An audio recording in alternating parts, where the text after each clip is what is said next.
Hey, welcome. This is the Genesee County Compassion Club show. I got to say hi to Facebook as well. I'm here from allpointstv.com. Glad to be back in the studios. John, glad to have you back with me. Making it happen. And glad you had a good, you had a good time, and you also had business to take care of for the past couple weeks. Yeah, business, little vacay. So it's good to be back in the studio. I'm glad to be here. It's a beautiful day. It's like 82 degrees. Summer's finally here without a delay. It's nice. We had a long delay on spring, and like summer showed up day one. Boom, summertime. So it was a little bit wet though. Showed up with it was a kind of a carryover from the spring. Yeah, but well, at least it was warm, right? Yeah. I'm not complaining that part. Yeah. Cool. Well, hey, I'm glad to be back. We're going to be talking today, of course, about what's been happening down at the Genesee County Compassion Club. Going to get you guys updated with what's up with medical marijuana and recreational marijuana as well. And let's get it on, all right? So we've got lots of events happening down at the club. I want to get you guys up to speed on what's going on. So first thing up that I want to mention, because it's coming soon, is our 710 party. If you go to Facebook, you can check out Genesee County Compassion Club. If you go to GeneseeCompassion.com or Genesee3C.com, you can check it out there. Or you can check it out at the club. But we got our 710 party coming up, and it's going to be flipping amazing. We are very proud and very happy to be able to say that we're going to have Iron Snake in the club performing all day, doing two different sets. These guys are like 80s throwback, like Judas Priest, freaking rock it out, big hair, you name it. And we're having a contest for costumes as well, which I'm super pumped. So if you don't know, 710, it's July 10th. Flip it upside down spells oil. All right, that's where we get this from. For those of you that don't understand why we celebrate 710.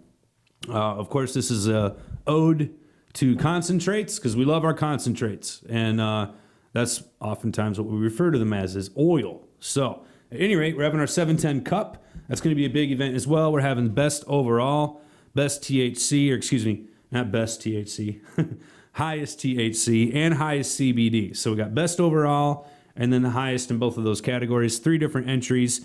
And of course, this is for your concentrates. So if you want to enter, be hailed as a winner, have your chance. You need to get your entries in from June 28th, which is already passed, through July 2nd. So basically you have till is that yesterday? I think that was yesterday. Today's the 3rd. So the entry period's already over. But I think if you still want to get it in there, we might be able to squeak you in. There's a $40 entry fee for that, but you'll have your chance to be marked in history as the 710 champion. All right? And I know a lot of you guys out there want to have that particular title. So good luck to you. But at any rate, for the rest of us, we'll be sampling your goods. Looking forward to it. Going to be a killer party. We've got the hot dog guy coming out. We've got all kinds of games and prizes going on. As I stated, we've got Iron Snake going to be there performing. They're a big hit for us to be able to come out. These guys put on an amazing show. And of course, they're going to be having our 80s costume party with prizes. So you're not going to want to miss this. There's no distillate allowed for the concentrate cup. It has to be something else besides that. And there's no charge. You just have to be a club member. So how freaking awesome is that? Just come on down. It's a Wednesday, okay? There's nothing else going on. Not nearly as cool as this, that's for sure. So 710, be there, be square. We definitely want to see you guys, all right? Tell your friends, bring them. That Wednesday, it's going to be epic. Other things that we've got going on here, I want to make mention of our soup kitchen. We got that coming up here. Do that every month on the, second or third Tuesday of the month. We do need volunteers. If you guys can sign up, you can do so at the snack bar or just let Mr. Bernash know. But at any rate, we serve down there. We serve lunch. Get down there at 10:30, and then we serve it up. All right, you get to eat too. It's a good deal. Other things we got coming up is the Adopt a Highway. That's not for a little bit yet, but I do want to make mention of it so you guys can write down the date because I know your summers get busy. And that is going to be July 20th. So it's coming up here in just a few weeks. It is a Saturday, 9 a.m. All right. If you want to check this out and other events, you can go to our Facebook page. Like I said, that's Genesee County Compassion Club. Or you can go to our website, Genesee3C.com, and or stop by the club, of course. Look at the blackboard, sign up at the front desk. We also have going on our golf tournament. There's still time to sign up for this. It is a 4-man scramble. It's out at Copper Ridge in, I think that's Davison or Burton, one of the two. It's kind of in between. It's 18 holes of golf. I think the cost is $75. You get steak, dinner, hot dog at the turn, and there's games and prizes and all of that, closest to the pin, skins, whatever you golfers do. But the big thing is it supports the Roar Charity Foundation, which is the Reach Out and Read program at Hurley. And we definitely appreciate all of our sponsors. I know Christensen and Feederline already signed up as one of our sponsors. Definitely a big thanks to them. And I think Herbs from the Burbs as well. Always a good sponsor for us. And I think we've had a couple others too. I know Fenton Hydro has been a big sponsor for us in the past. And we're looking for more sponsors this year. So if you or someone you know would like to help sponsor this event, you can get your name at the tee, get your name promoted, help promote your business, and also spread the love, right? Reach Out and Read's an excellent program. Talked about it here before in the program. This is something unique, and there's not a lot of ways to participate in this other than through our golf outings. So we've helped keep this thing going. In fact, Hurley was going to shut this down a couple of years ago, and if it wasn't for your support at the club, they would have. So we've kept this going thanks to you. We want to keep it going. Last year, I think we donated close to $3,000, and we'd like to be able to see if we could do better than that this year. So with your help, we will. Like I said, we're looking for whole sponsors. You can sponsor this as an individual or a business. We've got, sponsorship levels at all different levels, levels at levels. But this is an excellent thing, and like I said, there's still time. The golf outing is not till August. You can sign up to play or sponsor. Either way, we'd love to have you. Okay, other things going on. We got our softball tournament going on tonight. Our G3C softball team has been kicking some serious butt. They're undefeated so far this year, and tonight they're playing for the tournament championship. So go softball team, you guys rock. Looking forward to it, man. It's been a good year. Hopefully we'll finish strong. So that's tonight at 7 o'clock out at the, Grand Blanc Park? I forget what the name of that place is called. It's off Grand Blanc Road, I know that. I can never think of the name of that park. Big baseball park. Anyways. All right, so those are the events we got coming up at the G3C. That's about it for those events. Cool. Hope to see you guys down there. It's kicking every day, and we'd love to have you guys there. So come on down, check it out. The food items are amazing. I think we're getting our new freezer put in today, so I know you're probably not too excited about that, but I am. And so anyway, all right, let's talk about some news. We've got some other stuff happening. I want to get you guys back up to speed. It's been a couple weeks since we've had a podcast. So I'll let you know. Big news for today. I want to get started right away on it and get into this article. It's on the Detroit Free Press. You can check it out for yourself. But today, the big news for today for Michigan is that Michigan issued its recreational pot rules today. So this is about 2 hours ago. This article is updated. You guys are getting hot, fresh news, all right? Here's the rules, okay? They put them out today. They said initially that these were the emergency rules because they needed to get them out fast. So these may be adjusted in the future. But at any rate, this is what we've got. State issued these rules today that will govern recreational marijuana. Okay? They're going to allow for things like public social clubs. We knew that. They're going to allow for businesses, big and small, cutting to the chase. Under the new rules, there's 3 new categories of licenses that will be available. They will allow people to become a marijuana-themed event planner. All right, so kind of like the cannabis cups. Let's see, that's one of them. There's social clubs where people can gather to use marijuana, but nothing else can be sold. And, of course, there's the growers and the distributors. Another big difference mentioned in the paper between recreational and the medical licenses is that there are no capitalization requirements for the recreational license. So, and if you recall, we had an episode on that when it first came out back about 2 years ago, almost 3 years ago now, about the capitalization requirements for medical marijuana businesses, and they are extensive. They have prevented a lot of people from participating in the Medical Marijuana Facilities Act. Those requirements are non-existent for the recreational marijuana law. So there's a distinct difference. They're obviously trying to, Andrew Brisboe, who's the director of our Michigan marijuana program, both medical and recreational, he says this will create an environment that is inclusive in nature for all businesses of all sizes. So that's pretty cool. The Michigan Cannabis Industry Association, which says it represents marijuana business owners, applauded the MRA, which is the Michigan Recreational, I forget what it's called, but basically that's the department that Andrew is in charge of. It's our marijuana Regulation Authority, I think is what it actually stands for. Yeah, that's what they've done. They've rolled this out, and now we have some rules. So, getting through the comments here, I wanted to get into some of the details, some of the differences. It says marijuana retail shops will be able to deliver products to homes and to social consumption clubs, while medical marijuana card holders can only get the product delivered to their homes. License renewal fees will be designed or designated in 3 tiers, with the largest businesses charged a bigger fee and smaller businesses charged less. The state says it will set the cost for these 3 tiers later this year. Currently, the cost is $66,000 per license for medical licenses. So we'll have to see what it's going to be for rec. Growers and processors of marijuana will be allowed to offer employees free samples of products that can be used off-site to ensure the quality and potency. They can also offer free samples to retail establishment owners who want to try the product before or whether or not they want to purchase it. That's kind of silly to even put that in there, because cannabis is now legal. It's legal to gift cannabis. So I don't know why they felt that they needed to, write this as a specific allowance, because it's already allowed. All right. But it's specifically allowing growers and processors to offer free samples. So anyways, great, wonderful. Anyways, moving on.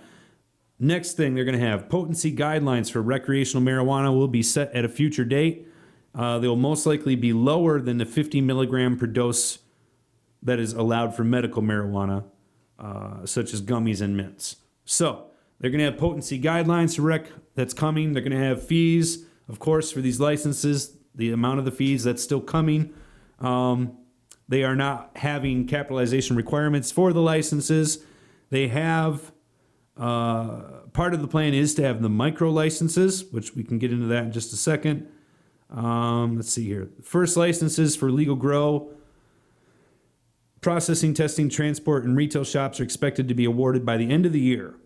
New category of license will also be available for small growers who can grow up to 150 plants, process the product, and sell it from the same business site. Large growers under the ballot proposal can get 5 licenses to grow up to 2,000 plants per license. It can also apply for additional grow licenses under a new category of excess marijuana grower license. So growers who already have multiple medical marijuana grow licenses, one company, for example, has 19, can get an equal number of recreational grow licenses.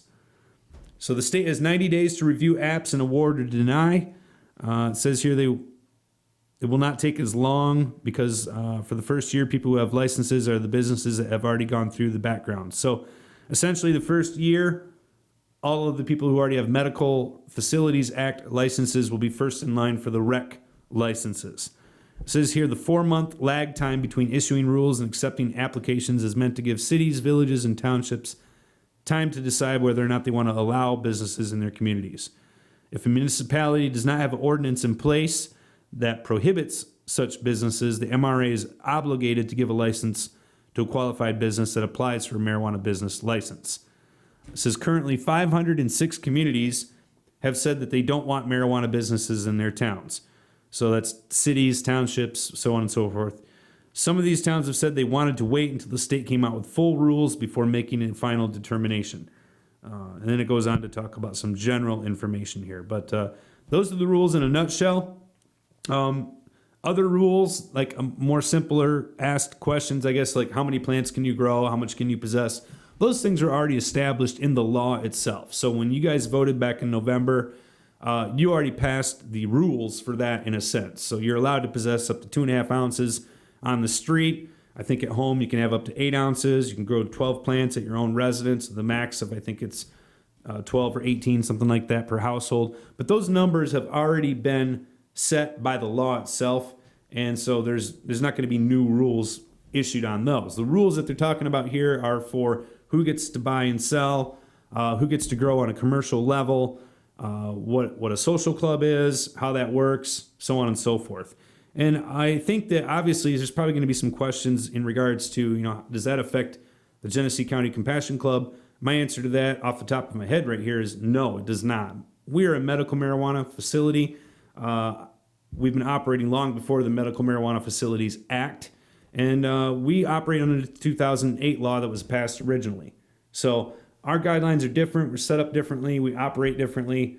And these new rules, these new things that are being created, that's not us. And even though they continue to take our names and our ideas and then, use it in other ways and say, now this is the way it's going to be, it doesn't change who we are. So we are still a medical marijuana club, no different than we've ever been, nonprofit organization. We're still going to operate the same way. You still have to have a medical marijuana card to come in and to participate. That doesn't change.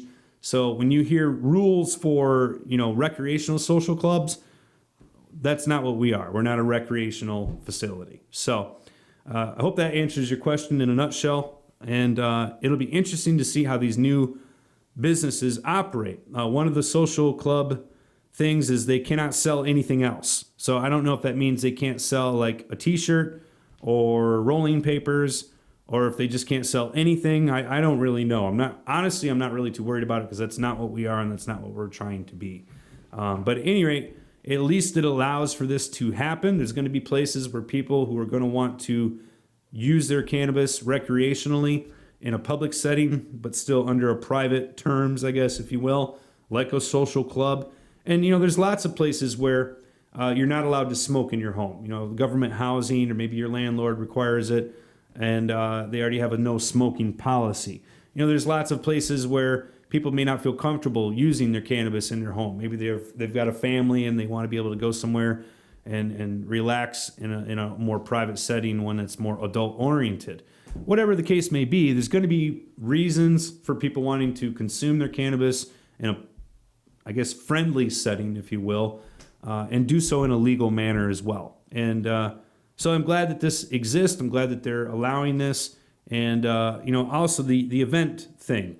That's another interesting thing. We've obviously already had numerous cannabis-based events in Michigan. Now you have the ability, as they're stating, to get a license to be a cannabis event planner or whatever they want to call it. Is that necessary? Obviously not, because we've already had 10 years of cannabis events go on in the state perfectly fine without the state licensing someone to be the event planner. But this will be interesting to see, do you have to be a licensed event planner to hold an event? Is this just a money grab? I'm not really sure. The article here in the Free Press doesn't get into a lot of detail on exactly what that licensing thing is, but it does put it as a thing, a marijuana-themed event planner. So for those of you guys that like to do festivals and so on, you might want to check that out. Kind of interesting. Another one of those things that, do you really need a license for? Well, yeah, maybe you do. All right, so those are the recreational rules. They are out. I do expect them to be revised in the future. They were just put out today, and of course I'm reading to you details from a newspaper article, not the actual rules themselves. But I would encourage you to check those out if you are interested and you want more details. And again, for us that are medical marijuana patients, it doesn't really affect us a whole heck of a lot. But it's good to know the rules. A lot of your friends are going to look to you for advice because, you're an old hat. You're an experienced person. You know about marijuana. To them, you should know everything. And so if you can know a few details, it's good. And it might help prevent them from getting in trouble or putting themselves at risk. It's good to be a valuable source of information. So check those out. Spread the info around. It's good stuff. Moving on here. All right. Got a few other articles I want to share with you today. Everybody's cashing in, it seems, on the marijuana bandwagon. And, we've talked about other celebrities introducing their weed. I think, we've all heard about Willie Nelson's weed and Snoop Dogg's weed.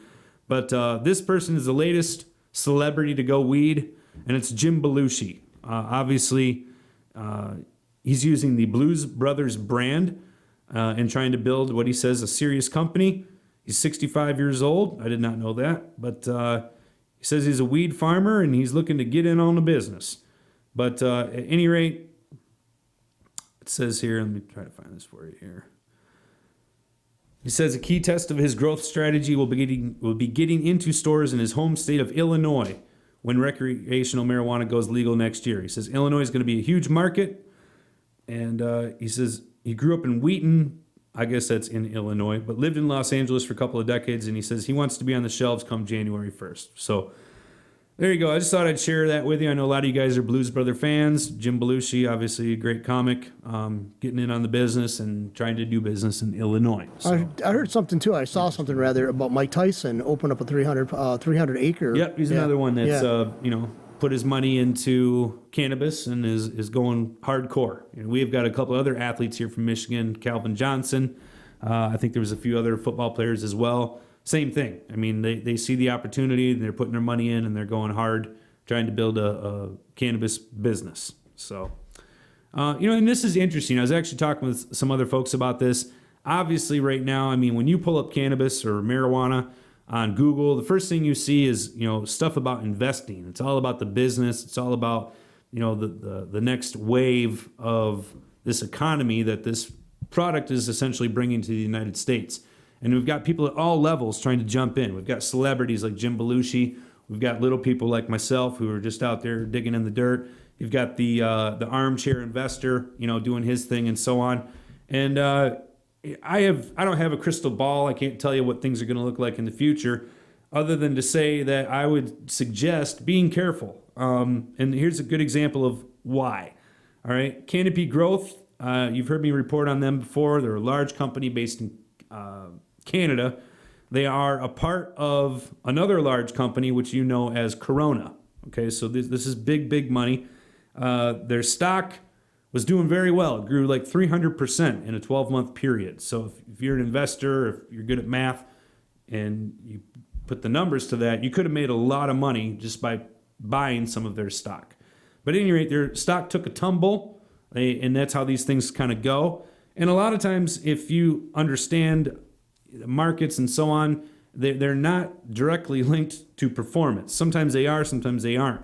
A lot of these marijuana stock companies, their performance at the stock market will have absolutely nothing to do with real life performance. So you have to be careful, and you have to look at these things carefully.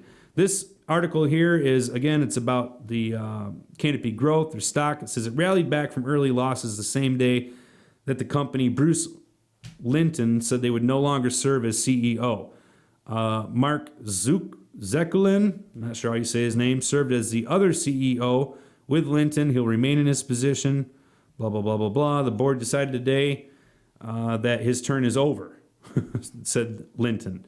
And says stepping down might not be the right phrase. He says, I was terminated. Of course, this is a part of Constellation Brands. Again, this is a part of, as we stated, Corona, big company. But I guess it's hard to step away from things when you're a part of it.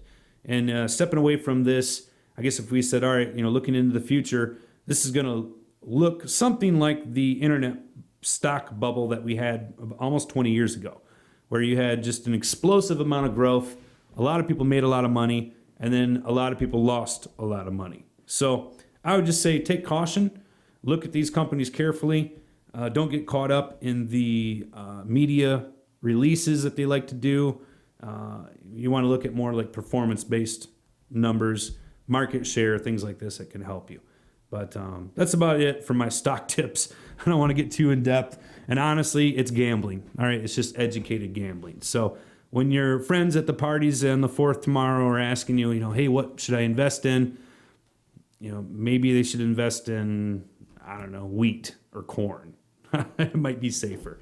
All right, moving on here. Oh, I do have a couple tips for you. I'll step away from the news just for a second. Since we're talking about tips, I've got a couple tips for you.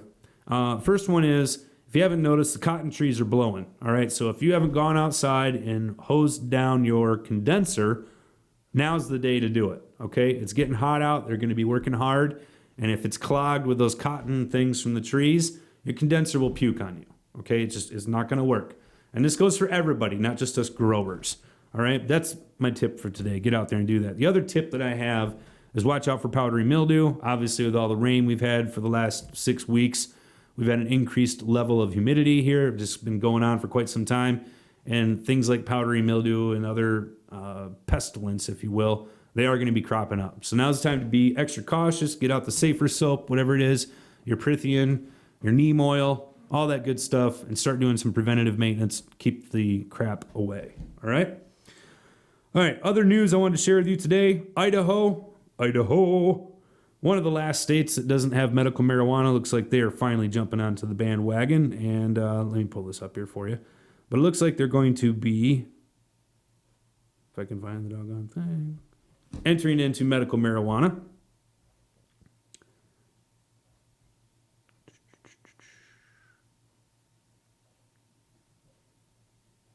All right, here we go.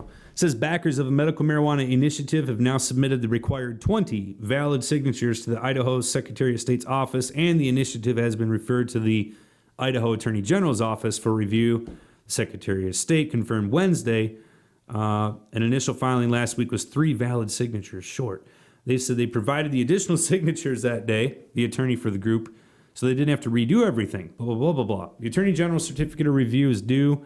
The backers would have 15 days to decide whether or not to make any changes. The state would have another 10 days to provide those, blah, blah, blah. If they got the signatures, it would take 55,000 signatures from registered Idaho voters, which is 6% of those registered to vote in the 2018 election, to make the 2020 ballot.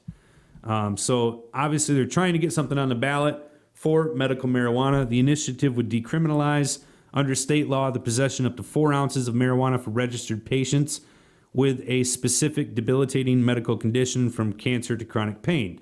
It would also protect medical marijuana production facilities and medical marijuana dispensaries from civil forfeitures and penalties under state law, and make it illegal to discriminate against registered medical marijuana users in education, housing, or employment. Among Idaho's neighbors, only Wyoming doesn't allow medical marijuana. Nevada legalized recreational marijuana in 2017, and Utah approved medical marijuana in November. Oregon and Washington obviously both have rec.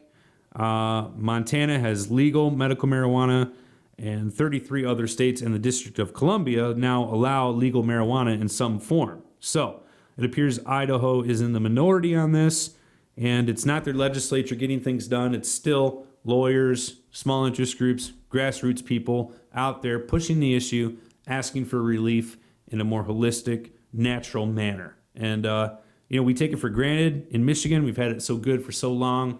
Forget what it was like before we had these freedoms. And there's still people out there that are suffering today that don't. They're still getting prosecuted for it. They're still being treated like a criminal because they choose cannabis as an alternative for their health. So be thankful for your freedoms, definitely, on this 4th of July coming up here. And good luck to Idaho, right? All right, let's see here.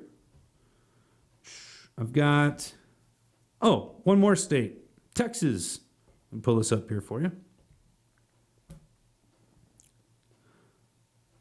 The Lone Star State, the big star. Texas legislature decriminalized hemp, an agricultural product, blah, blah, blah, blah, blah. Now it says a new law could have an unintended consequence, decriminalizing small amounts of marijuana. What will their attorney do, their district attorney do? So let's see here. This is an interesting story, so I'll share it with you. ADP Assistant Chief Troy Gray noted that the time that marijuana possession makes up about 44% of all Class A and B misdemeanor citations. Think about that, all right? 44%. This is in Texas, again, and APD, I don't know if that's Austin Police Department. Yes, it is. Austin Police Department. So Austin's a pretty doggone big city, lots of people there. 44%. That's a huge number of all Class A and B misdemeanor citations. 44% was for marijuana possession. And just let that be a point, that when people talk about, decrim doesn't do anything. Yeah, it does. Obviously, it counts for 44% of this department's total Class A and Class B misdemeanor citations. So at any rate, I'm trying to find this here.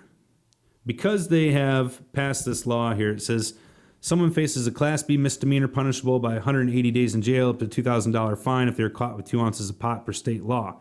The attorney, Dan Hamre, said that at the time it would ease some of the burdens on a county's clogged court system while allowing low-level offenders an affordable second chance and at not having a criminal record. It says that the attorney offices has filed more than 3,000 marijuana cases a year, and the vast majority are minor possession cases. So Beginning in January 2018, people could avoid criminal charges if they're caught with a small amount of marijuana if it was less than 2 ounces. So it's a bit of a decriminalization that they're doing in Texas. And I think it's kind of interesting that it's the district attorney who is giving out this information in this article, sharing what a burden it is for their department, not just for the police, but for the prosecuting attorneys, so on and so forth. They have to deal with this minutia. 44%. If they could just not have to deal with that, think about all the real crime that they could start focusing on.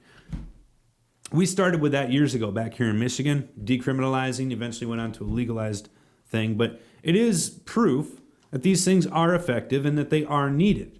And I think that's vital information. It's good to have that be shared because it does impact our society. There are people out there, not only that are we wasting our police officers and our attorneys' time, but we're also, think about the burden that we're putting on our regular people of our society that are good, law-abiding, not hurting anybody, and now they're getting tied up in the court systems, wasting their money, becoming less productive, so on and so forth.